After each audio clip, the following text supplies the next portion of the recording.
Okay, good evening, everyone. Thank you so much for joining us um, tonight as part of this Spring's Mon here at Drisha.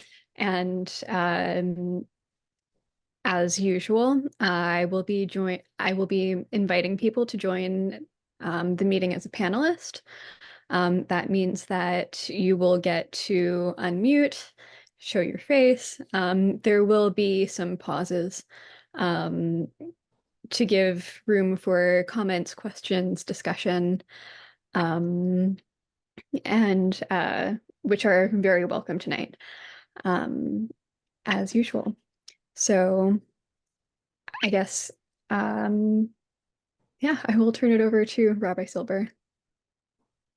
Thank you. Okay, so the topic is Megillat Esther in light of October 7. And I have several thoughts I wanted to share. I will be pausing if people are more than welcome to speak up and to share their thoughts, questions, or whatever.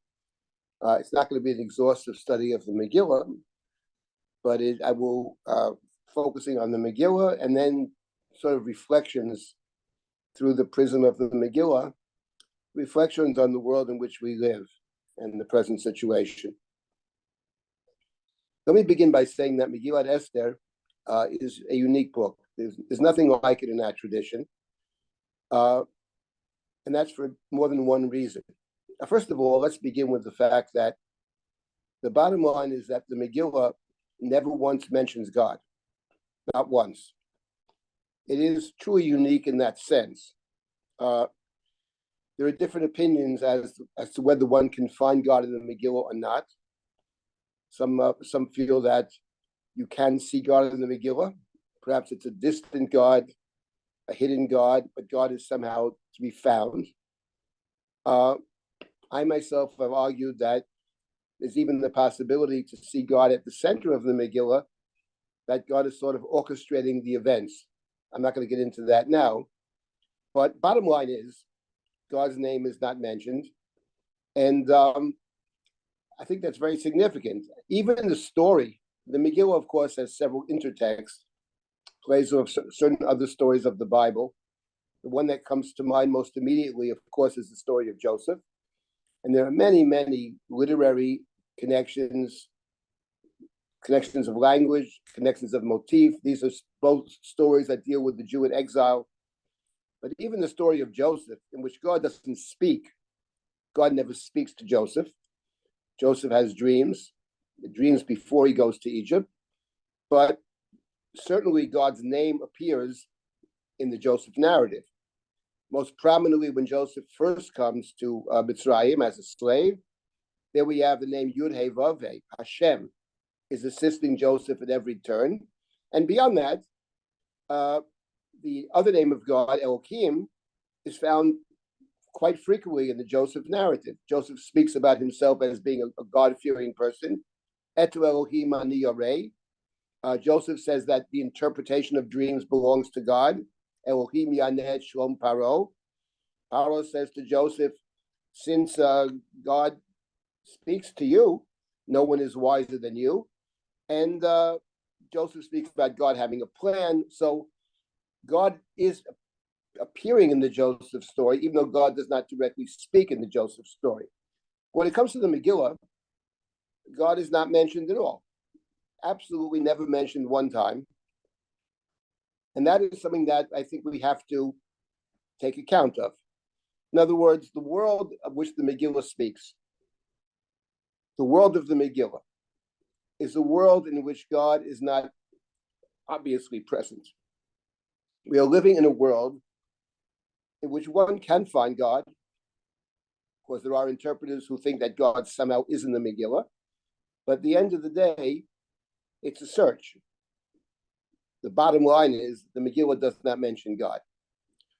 And that's the world of the Megillah. Let me just say that I heard, in the name of certain people, I'm not going to mention who they are, it doesn't matter, that who see the Megillah as a book which, unlike other books of the Bible, In other words, in other books of the Bible, in later works of the Bible, the book of Daniel, Ezra, Nehemiah, in those books, the hero either goes back to Israel or prays facing Israel. Daniel opens the windows of his house and prays facing Jerusalem. But in the Megillah does not end with a return to Zion. The Megillah doesn't even suggest, in my opinion, about a return to Zion. And some people have claimed that the Megillah, unlike the other books of the Tanakh, the Megillah is a book about exile and doesn't seem the value necessarily of returning to Zion, of Israel, of the temple altogether. It's a book about exile, and exile is, they claim, is a kind of ideal. I just want to say at the outset that, in my view, that's a terrible misreading of Megillat Esther. Megillat Esther would never claims and never would claim that living in exile is ideal. The Megillah is making a different point. It's not that this is an ideal. It's that this is reality. The reality is, for the Megillah, it's a reality of living in a place in which God is not obviously there, because exile elsewhere means a place where God does not speak. So the Megillah has God not speaking and not even obviously present, not because that's an ideal, but because that's the reality. That's the world in which we live. And I would say that after October 7th, I mean, I had these thoughts before October 7th as well. I grew up with survivors. Let's start with that.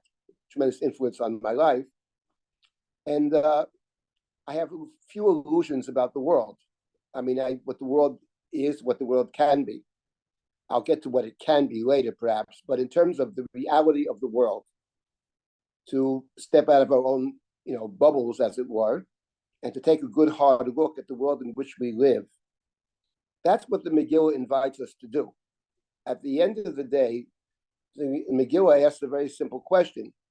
In this world in which God is not obviously present at all, and someone else is running the world, I'll get to that in a minute, the challenge that the Megillah presents us with is, how does one live as a moral human being?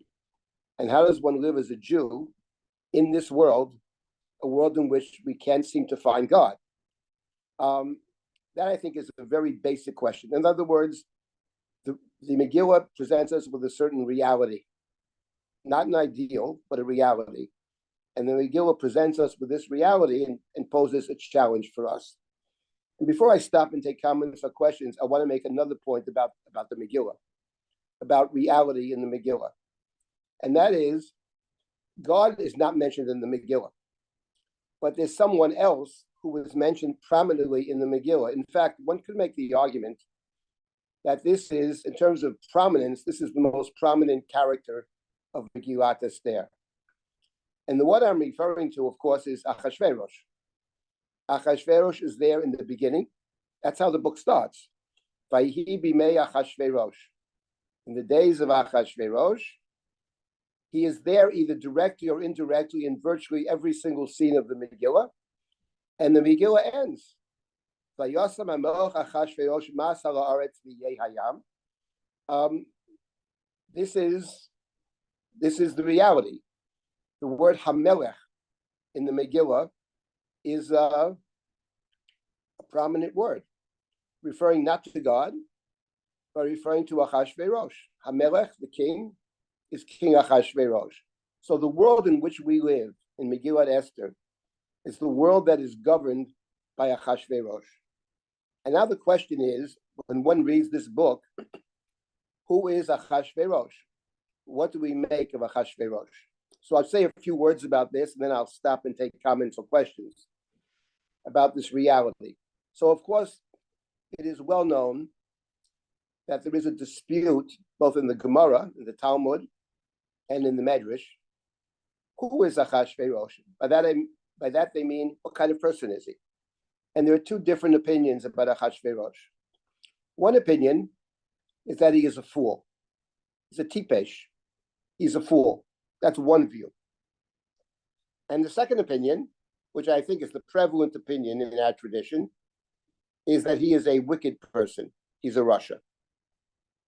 He may also be a bit of a fool, but fundamentally he's a wicked person. And those two descriptions of Achashverosh, two very different descriptions of Achashverosh, in a certain sense, set the tone for Megillat Esther. Because if you say he's a fool, what does it mean that he's a fool?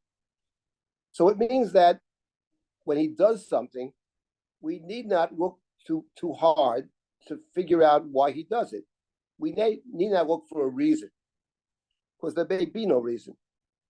He acts in a kind of impetuous way, without thought, poor judgment. For example, I'll give you one example of this, but there are many. One example is the following. After the decree is issued against the Jews,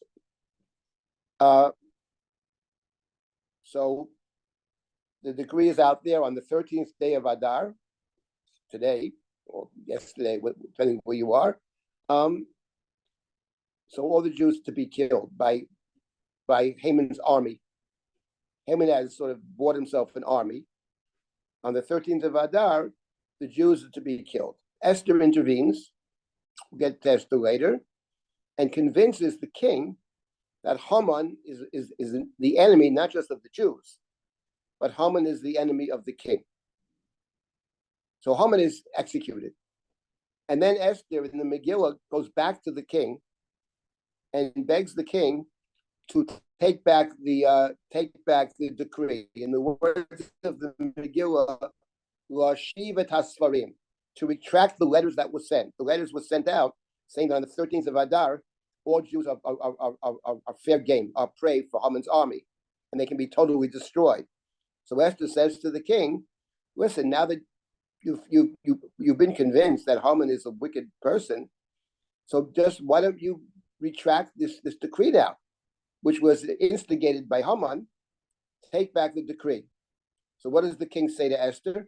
The king says to Esther, we can't do that, because once something has been sent out with the seal of the king, it cannot be retracted. Ein lo hashiv, we can't retract it. But I'll tell you what we can do, says the king.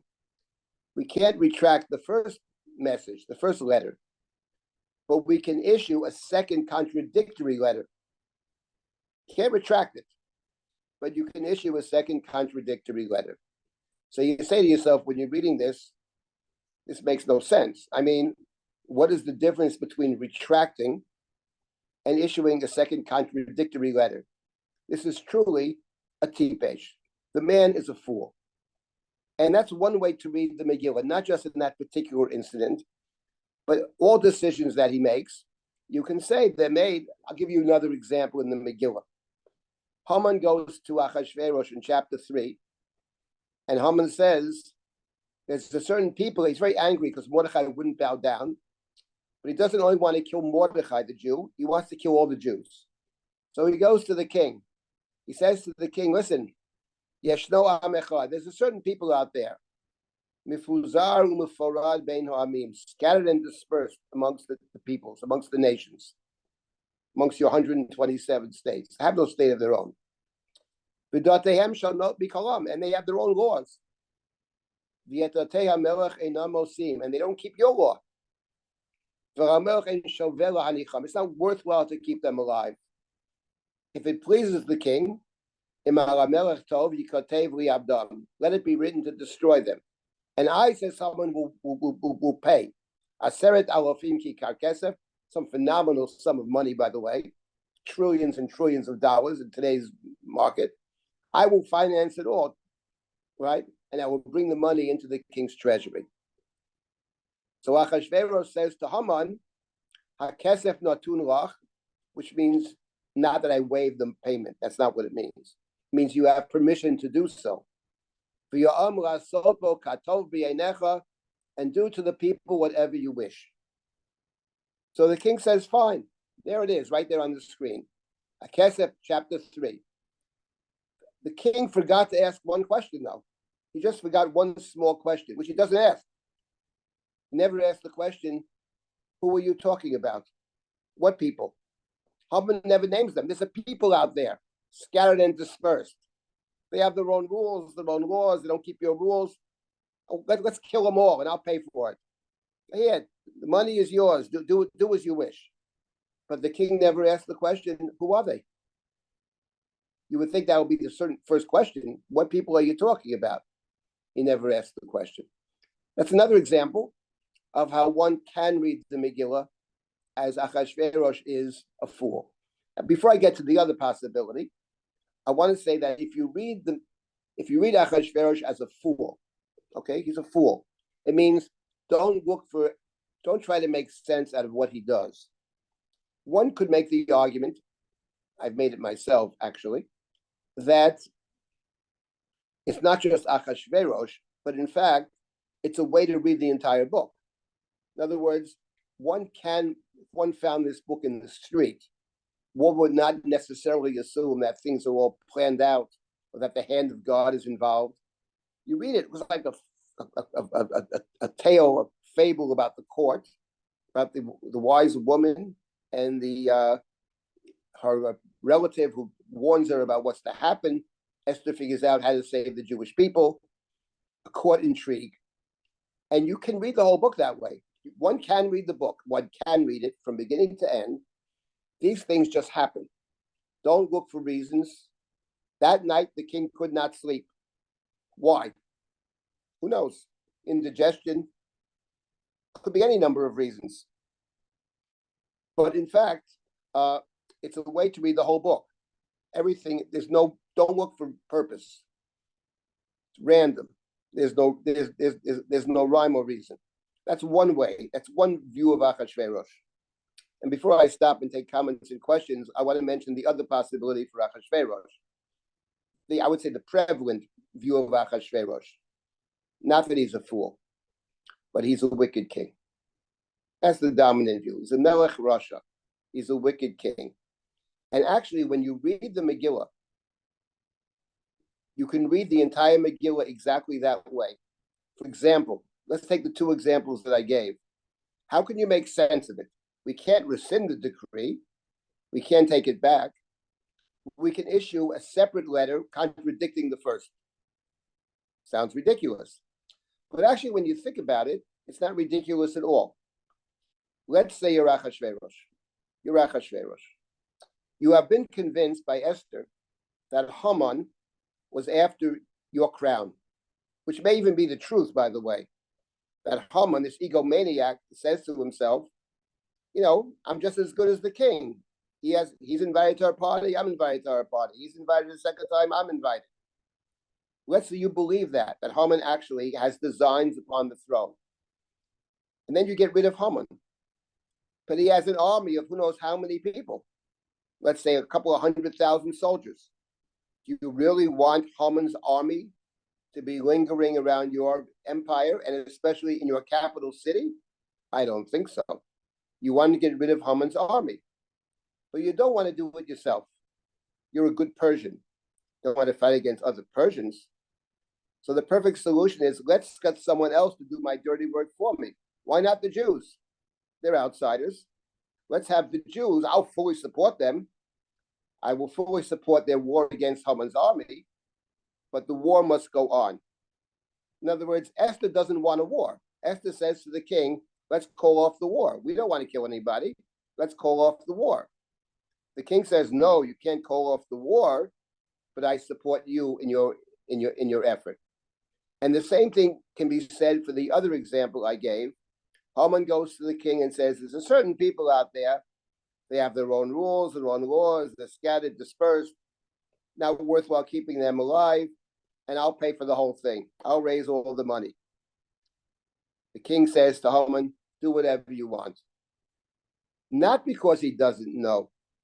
He knows exactly what Haman's talking about. But the point is, he doesn't want to even ask the question. Because later on, if someone would say, terrible thing, how could you do this? What, me? I know nothing about it. It's all Haman's doing. The same way the war later, king says to Esther and Mordechai, you write whatever you want. You write a second letter. You do it. Exactly the same language. I point out that you can read Achashverosh in two different ways, and reading in two different ways actually is two different readings of the Megillah. But either way, whether he's just a fool or whether he's a wicked person, my point is, in a book in which God is never mentioned, but the person who is mentioned, who governs the world, is in fact Achashverosh. And the two options, neither of these two options is very heartening. Given the two options, do you prefer a person who's a total fool and everything is random, or do you prefer the wicked king? Personally, I'm much more happy with the wicked king, because the other possibility that things in this world are just happening randomly is something I find extremely troubling. At least if he's wicked, at least at least there's reason for it. There's some sense. You can make some sense out of it. But if the world is completely random, then what kind of world do we live in? But these are the two options for the Megillah. So let me just summarize what I have to this point, and I'll stop. The first point I would make is the reality. The Megillah presents us with a certain reality about the world. And it's not a reality that we confront in other places. This reality speaks to me. When I look around the world, or I think about the last 100 years of history, look at the kind of things that have been happening in the world, you have to scratch your head, because an awful lot of quite terrible things have happened, not only to the Jews, but in general. But this, in fact, the Megillah says, is our world. It's run by Achashverosh. And Achashverosh is a completely amoral person. He has absolutely no values. He has one value: what is good for himself. There is no other value. So the first thing I take from the Megillah, and after October 7th, frankly, I mean, it's sort of is congruent with what you see in the world through October 7th eyes. The world is run by Achashverosh. Who runs our planet is a good question, but it certainly does not appear to be run by people with the highest moral standards. So that's the first thing we take from the Megillah. The Megillah presents us with a completely different reality. Let me stop at this point for a moment and take any comments or questions. There was a question from, let's see, Leah Fine, I believe. I changed my question though. Okay. Go ahead, speak Go up. ahead. It just seems not even, it seems more greed to me than it's like, oh, there's these people, they're scattered and they don't follow your laws, and I'll pay you 10,000 talents of silver. He doesn't ask who it is. It seems more greed to me. Okay, could be greed. It could be. I mean, I think the point of the 10,000 talents is that it's working through. In other words, the money is not just raised separately. He brings the money into the treasury, and the point is that the people that are hired, the army that is hired by the state. Now, Haman is funding it, and probably when you fund something, a certain percentage sticks to the king. So it's in the king's interest, financial interest, to allow this to happen. But court greed, whatever it is, it's not a decision which is being made on moral grounds as far as the king is concerned. The king is not against the Jews. The king just is for the king. But the point is, this is someone who has no morals whatsoever. And you see this throughout the Megillah. By the way, let me make an additional point in terms of this reality, which is rather amazing. After Haman is killed by the king, Haman, the king, is convinced that Haman is his enemy, and then Esther goes back to the king and says to the king, please rescind the decree to kill all the Jews. Now, up to that point, before Esther speaks to the king, the decree is still in effect. On the 13th of Adar, all the Jews are still going to be killed, even though the king has executed Haman. And when Esther says first, you got to rescind the decree. What can I do, says the king? We can't rescind it. It's signed with the king's seal. And it's interesting, if you remember the Megillah, what Esther's argument is. Esther does not say to the king, this is actually a very important point about the Megillah. Esther does not say to the king, oh, my royal highness, it would be the wrong thing to do to kill these innocent people. She never says that. She never makes that argument. In fact, nobody in the Megillah ever questions Achashverosh. Well, there's one person who questions Achashverosh. That's in the beginning of the Megillah. That's Vashti. She's the only one who says to the king, I'm not doing it. And Vashti gets deposed early on, whatever happens to her. She's deposed. Esther never says to the king, you're not doing the right thing. Never. There's no point to say that, because the right thing is irrelevant. So what Esther says to the king is something different, actually. What she says to the king is, if my people are killed, I will be a very unhappy woman. That's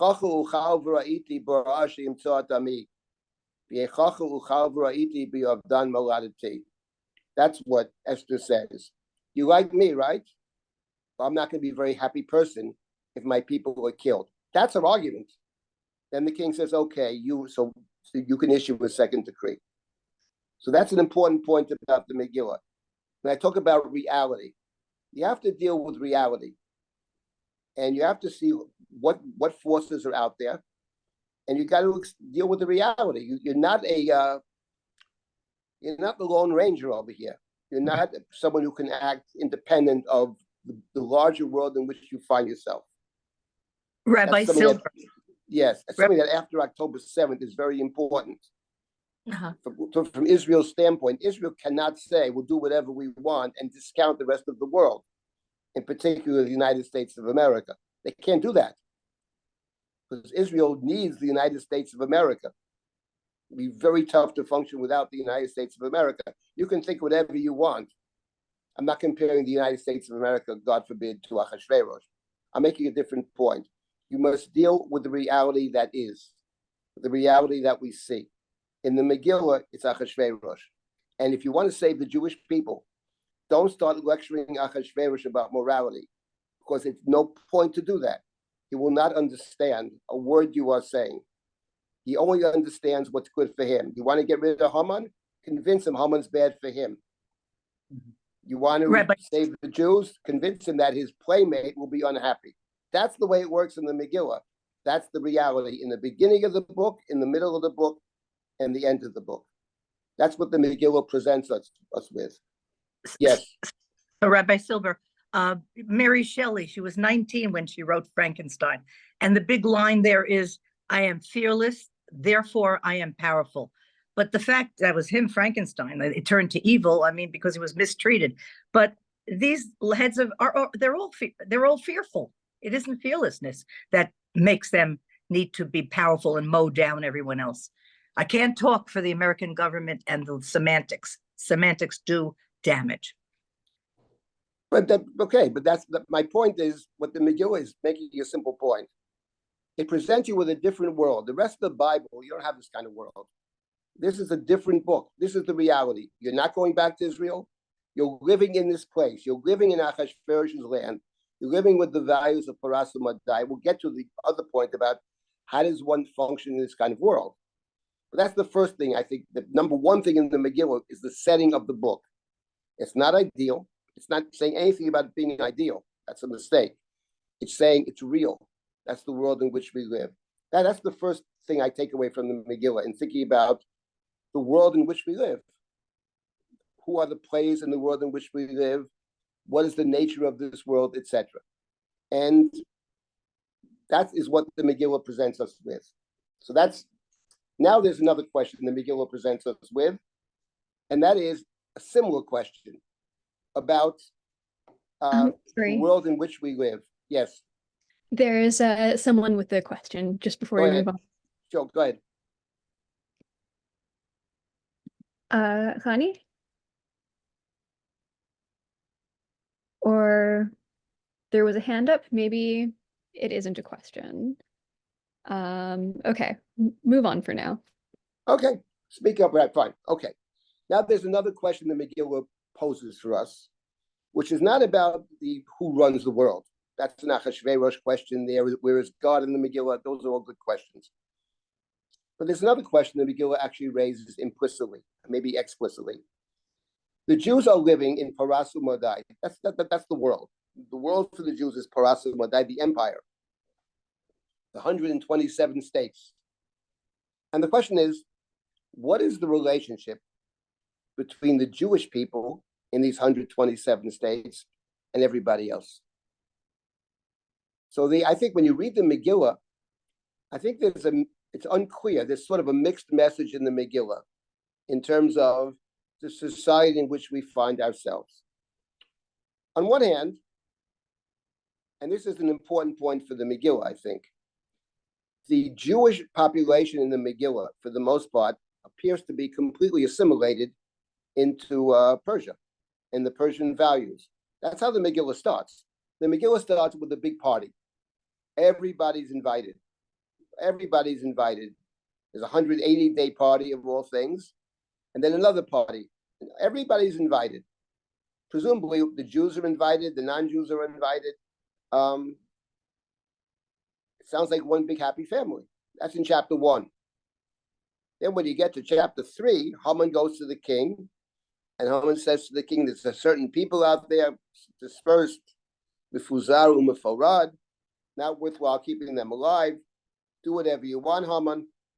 And there's a monetary incentive for the king as well, as was pointed out. And then there are posters all over the provinces, all over the states. On the 13th of Adar, all Jews are to be killed. Lashmid, Larog, Uliabed.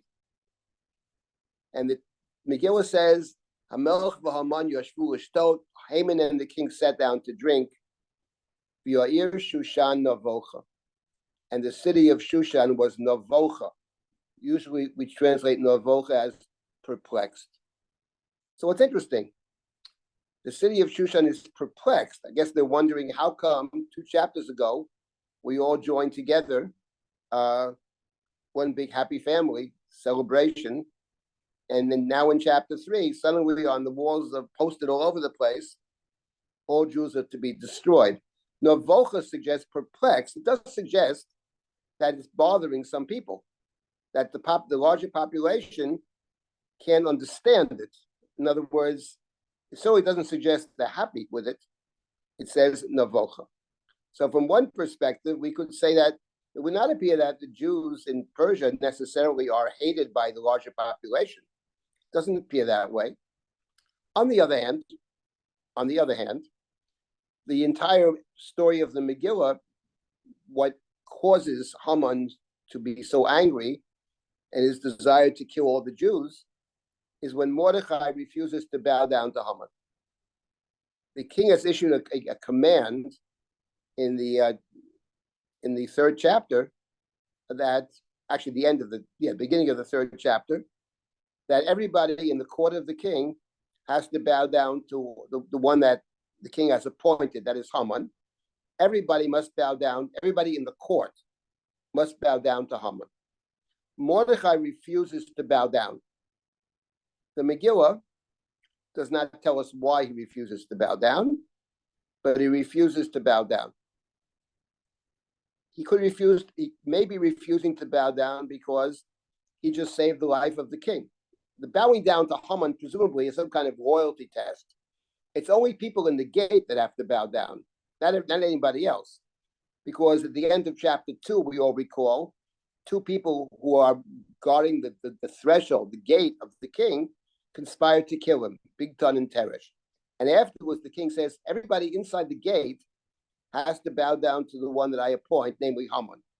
It's a loyalty oath. It's a loyalty test. Says Mordechai, that's the wonderful test for them. But for me, who could question my loyalty? I'm the one that informed the king about the plot. Now, I'm not going to insult Haman.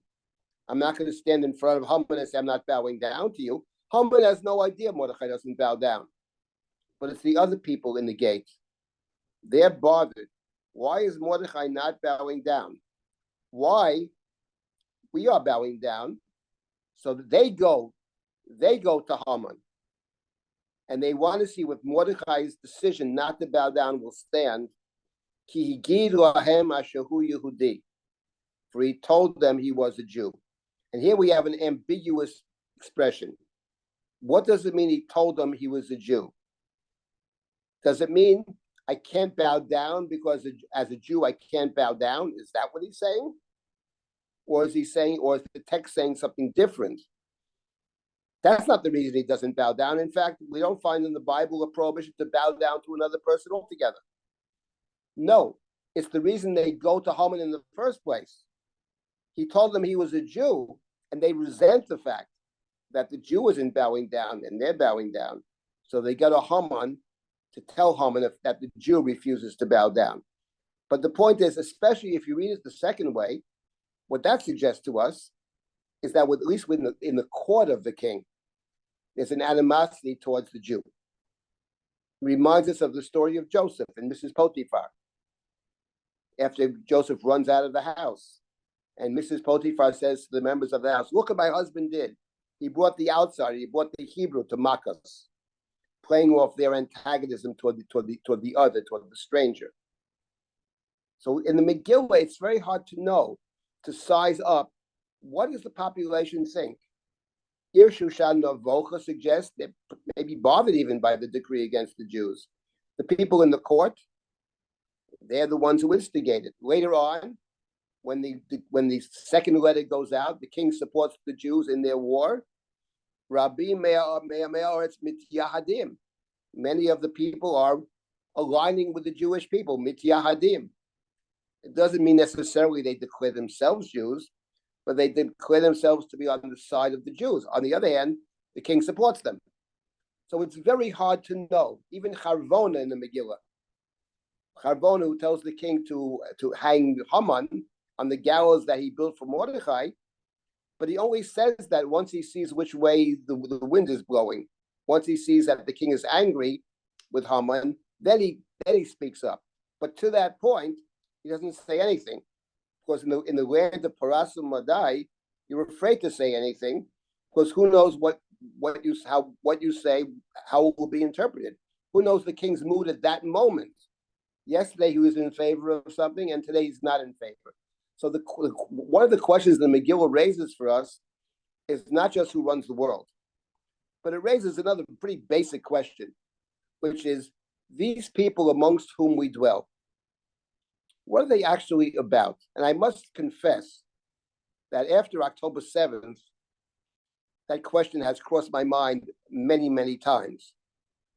It's certainly the case, I would say, among friends of mine, who we might call progressive Jews, that they have discovered that people that they thought were completely aligned with them, suddenly turns out that their so-called friends, allies, etc., are seeing the world a very different way, at least when it comes to the Jewish people. It's a shocker. And for those that are shocked by it, it was shocking. They assumed that we're all together in this thing, we all believe in the same things, and suddenly, when it comes to Jews in Israel, they see the world very differently. So that's a question the Megillah is actually raising, implicitly. You're living in Parasum Madai, what can you assume about your neighbors, about the people amongst whom you live? It's a question. And the other related question is, an important question is, what does the Megillah tell us about the Jews themselves? That's not so much a question. We know that Mordechai is Mordechai the Jew, that we do know. But what about the rank and file Jews? It would certainly appear from the Megillah that the Jews of Persia are completely assimilated. And I'll give you one strong piece of evidence that this is true. In the Megillah, after the war against Haman's army, it says that the Jews fought against Haman's army. They killed 75,000 of Haman's army. And they rested on the next day, and they declared that day, we call Purim, They declared that day a day of Mishteh v'Simcha, a day of drinking and a day of joy. But in the Megillah, from beginning to end, that's how the book begins. It begins with drinking parties. When the Jews celebrate their victory, I would say their survival against the armies of Haman, how do they celebrate? Mishteh v'Simcha, good Persians. It's absolutely a Persian celebration. Mordechai then sends around letters to change the day of Purim. He doesn't eliminate the drinking, but he changes the day of Purim. We'll come to that a little later. But the point is, once again, the population, the Jewish people, in celebrating their survival and their victory over the army of Haman, they celebrate as Persians celebrate throughout the Megillah. Megillah has 10 such parties. And one of them is the initial parties of the Jews on the 14th and the Jews on the 15th, Mishteh v'Simcha, a Persian celebration.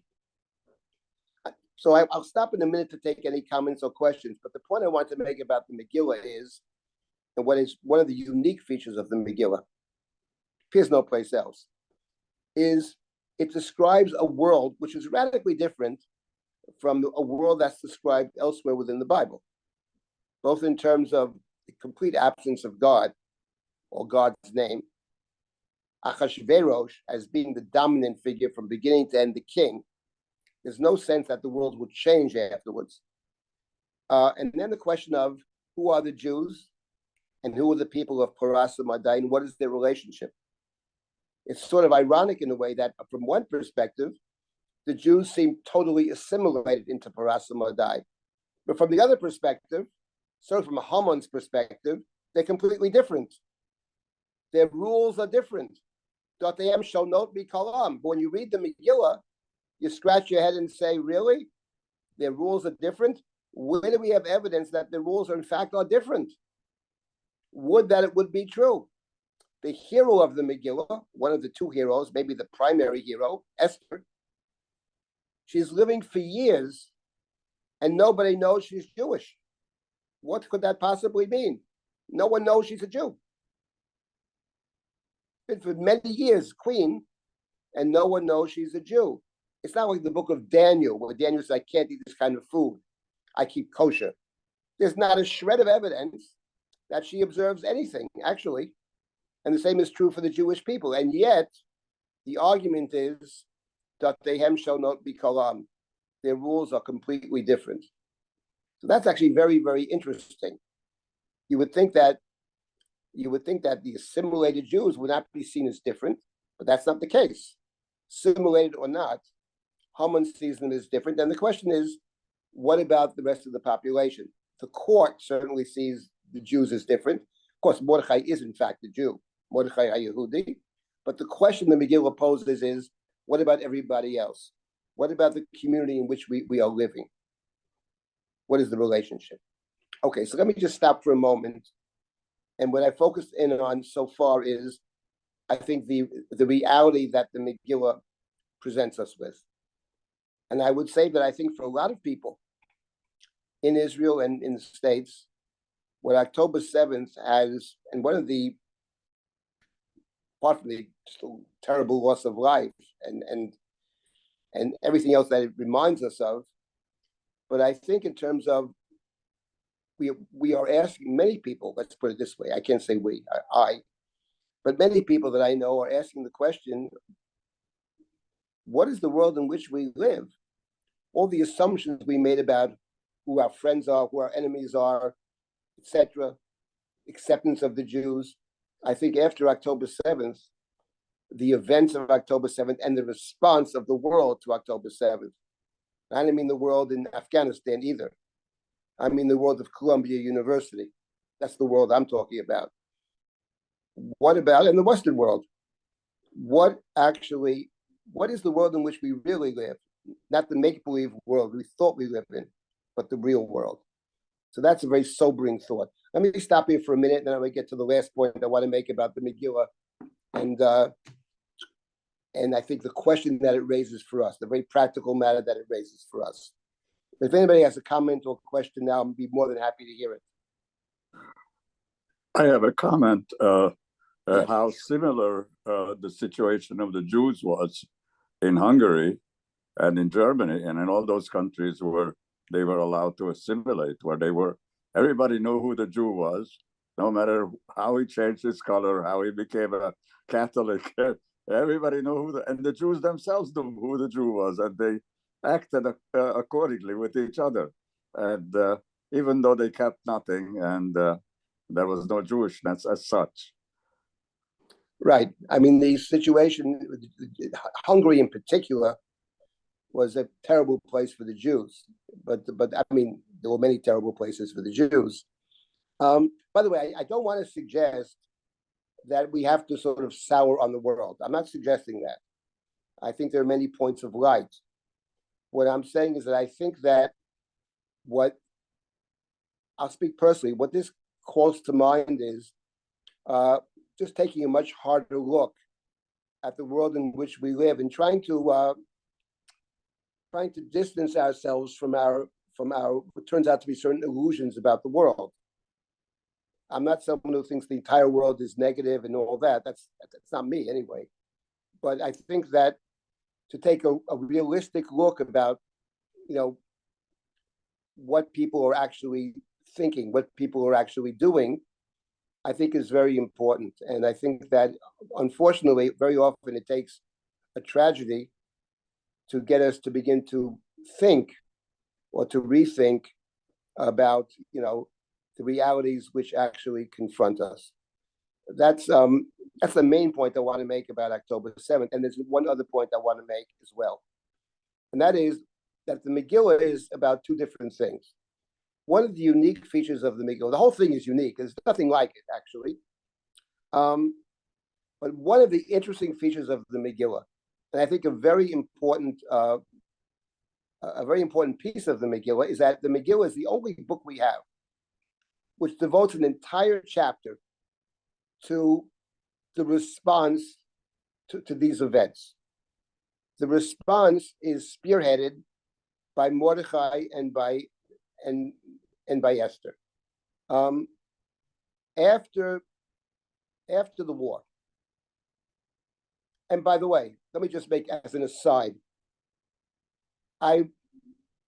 People send me all kinds of things. And I saw recently some kind of a project that and this is coming from Jewish people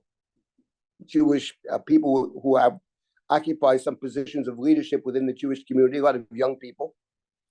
Had this project to rewrite the 9th chapter. They're very troubled by the fact that the Jews are killing 75,000 people in the war against Haman's army. I must confess, in all honesty, it never bothered me. The fact of the matter is, Haman's army is basically Amalek. Haman is Amalek, and we have a kind of Amalekite army. So the point is, they are in the Megillah presented as pure evil. And the destruction of evil in a war which the Jews didn't want, by the way. Esther asked the king to call off the war, leaving that point out. I don't think they realized that. But the fact of the matter is that I personally have zero problem with destroying Amalek. Zero. With no need to rewrite the 9th chapter.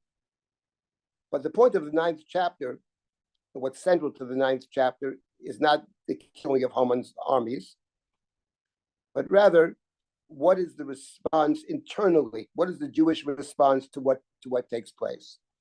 And the response to what takes place, actually, is a rethinking of what it means to be a Jew. What are the responsibilities of the Jewish people, starting with responsibilities of Jewish people to each other, to themselves. We can expand that to the world as well. But what is the responsibility to each other? And in point of fact, the one who spearheads this is largely Mordechai. Esther chimes in at the end. Because, as I said before, when the Jews survived the war against Haman's armies, they rest the next day and declared a day of joy and drinking. And Mordechai changes that. Mordechai sends around letters to the Jews, and he added two things to Purim. First of all, he says, on the day of Purim, there's a mitzvah to give gifts to the poor. Matanot le'evyonim. The evyon is the poor person, the marginalized person, the one who's seen as secondary. And what Mordechai says is, it's not enough to give gifts to your friends. We have to include everybody. One of the lessons we learn, or should learn, from the attempt to kill all the Jews is that all the Jews are responsible for each other.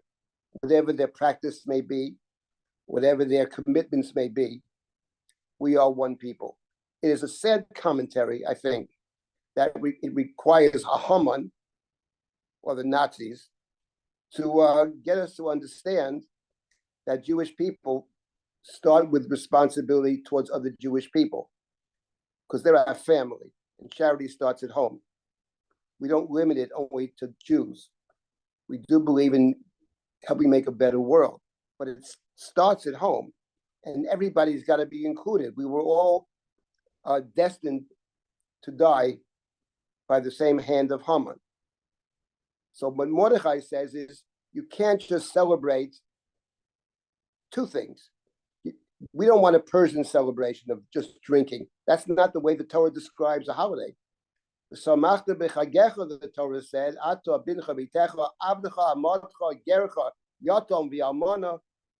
to take care of the people who don't have, the widows, the orphans, the Levi who has no land, etc. Everybody's got to be included. We are all responsible for each other.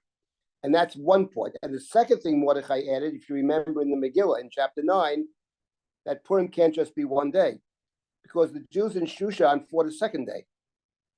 That was Achashverosh's idea, basically. He says he wants to continue the war against Haman in Shushan, because that's where he lives. Doesn't care so much about the other places.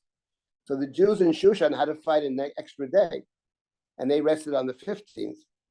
Says Mordechai, the initial celebration of Purim was one day. Says Mordechai, that can't work, because some Jews won't be included. They were fighting on the 14th, the Jews of Shushan. So therefore, says Mordechai, we need Purim to be a 2-day holiday. The truth is, in the Megillah, it sounds like it's a 2-day holiday for everybody. Later in the rabbinic interpretation, it's the 1 day here and 1 day there. It's the walled cities on the 15th and the unwalled cities on the 14th. What Mordechai says is, we have to respond to this, and the first response is we take responsibility for each other. That's one response. And I want to mention one other response, which is incredibly important, I think, for us, for such a time as this. One of the features of the Megillah, one of the features of the world of Paras Umadai, which is also a feature in the Joseph narrative of Mitzrayim. Mitzrayim is a place that has no memory. Mitzrayim is a place where you live for the moment. Joseph begged the butler, whose dream he had interpreted, when you get out of jail in 3 days, remember me to Pharaoh. 3 days later, I gave you very heartening and uplifting prophecy about what's going to happen to you.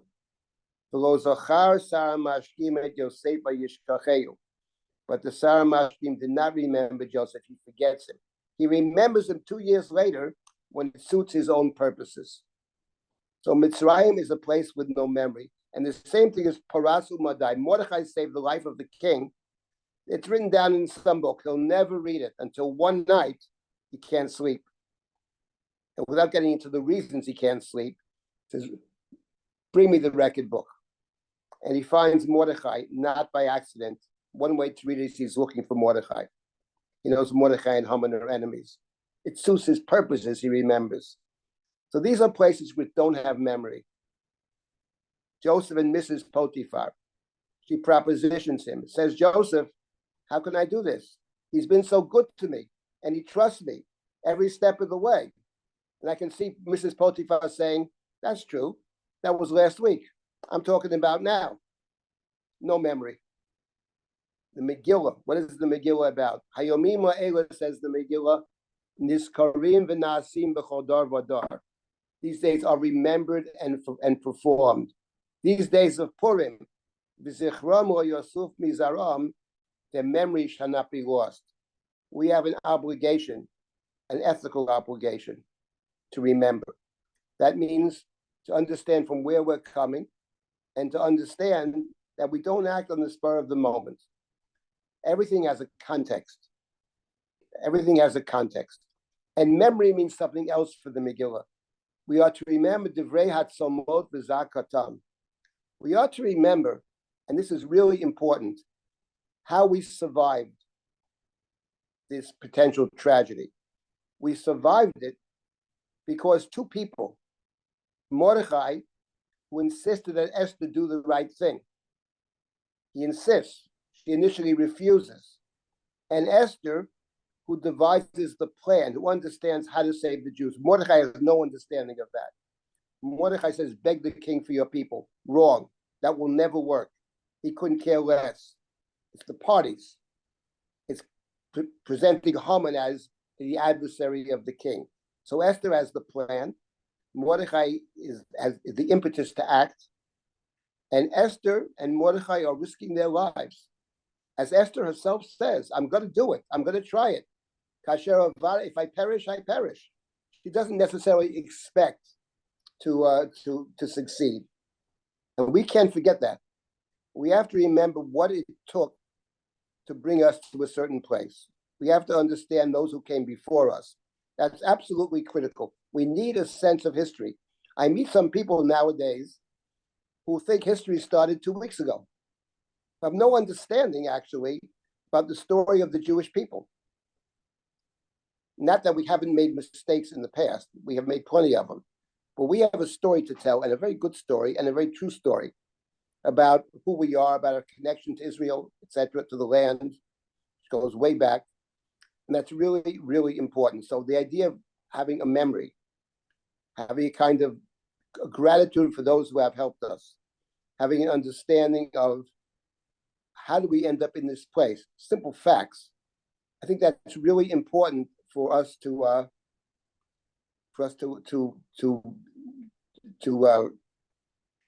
understand the significance of it and to try to learn better ourselves and teach and tell our story.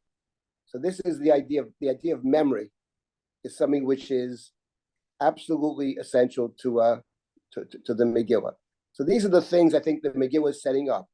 The Megillah is saying communal responsibility, taking responsibility. The leaders take responsibility. Esther says, I'm going to do it, says Esther. Whatever happens, happens. Take responsibility, a sense of community and responsibility to every member of the community. Those are the things that emerge from the Megillah. In the Megillah, it's a terrible tragedy that is averted at the last moment. At the last moment. At the very last moment. Amalek is so dangerous. We came this close. We survived that time. But the point is, the Megillah does not end with words of comfort. Yes, Mordechai is successful, but Achashverosh is still the king. There's always going to be another Haman. And we have to prepare ourselves. Not that we have to live, in a bunker, but we have to understand, I think, the world in which we live, and also understand our responsibility, our opportunity and responsibility. That's what is unique about the Megillah. That's what the holiday of Purim is all about. They create a new holiday because it's a new world. It's not a world where you go to Israel. It's not a world where you leave Egypt. You're in Egypt culturally, and this is where you are for the present time. And how you respond to that is what the Megillah is all about. In my view, there's no book we have in our Bible that is more relevant than Megillat Esther before October 7th, and certainly after October 7th. I'll stop at this point. If someone has some more comments or questions, I'll be happy to try to respond. You have a couple of minutes. Rabbi Silber. Yes.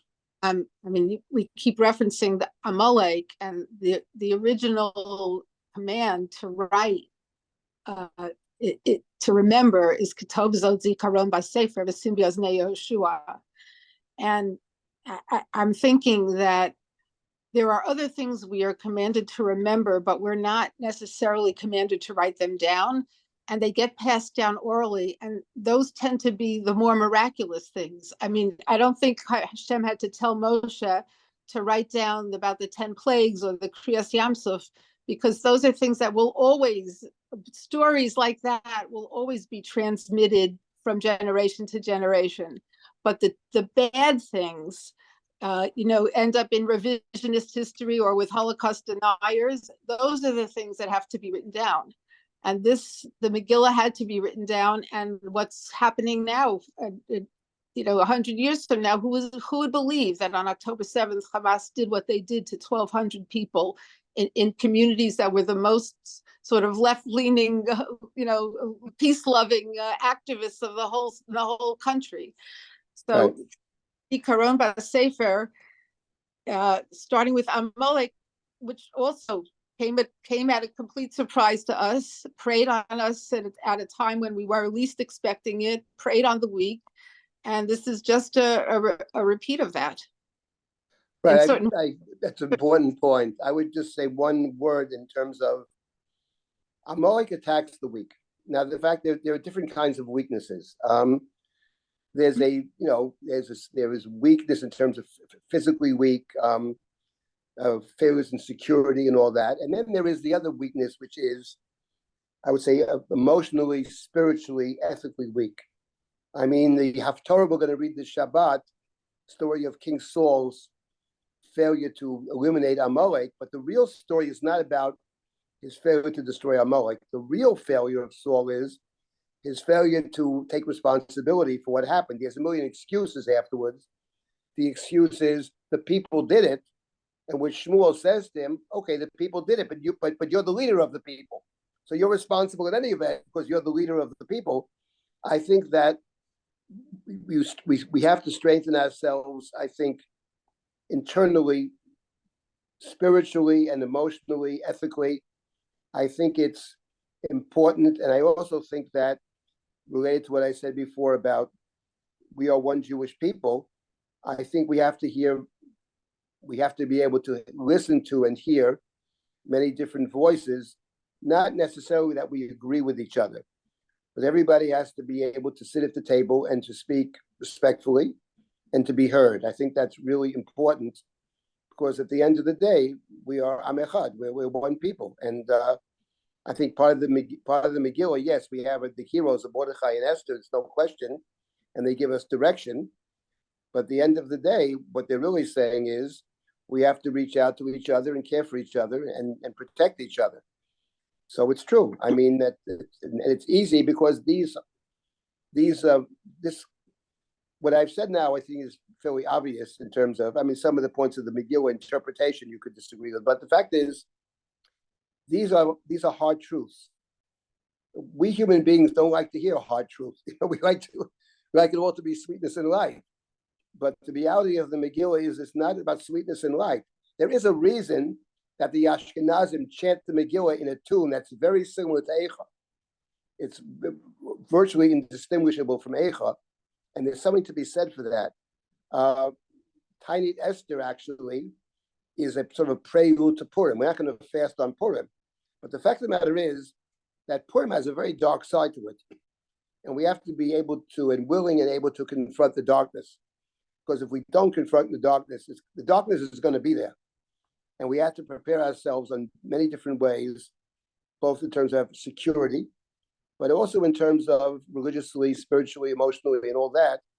And I think, and to try to understand better what it means to be a Jew, I bring memory back into it, which is really important to understand history, to understand what Jewish tradition has to offer, how it's developed over time, and to be able to be honestly confront the world. I just want to emphasize, I'm not suggesting a rejection of the world. I'm suggesting an acceptance of all the good in the world that exists, all the points of light. But I think we can't be unaware of the darkness. And Amalek is a very powerful adversary. If God says a war of God against Amalek in every generation, that can only mean that Amalek is awfully powerful. If it takes God every generation to overcome Amalek. So I think that's, just one might call it a sobering thought.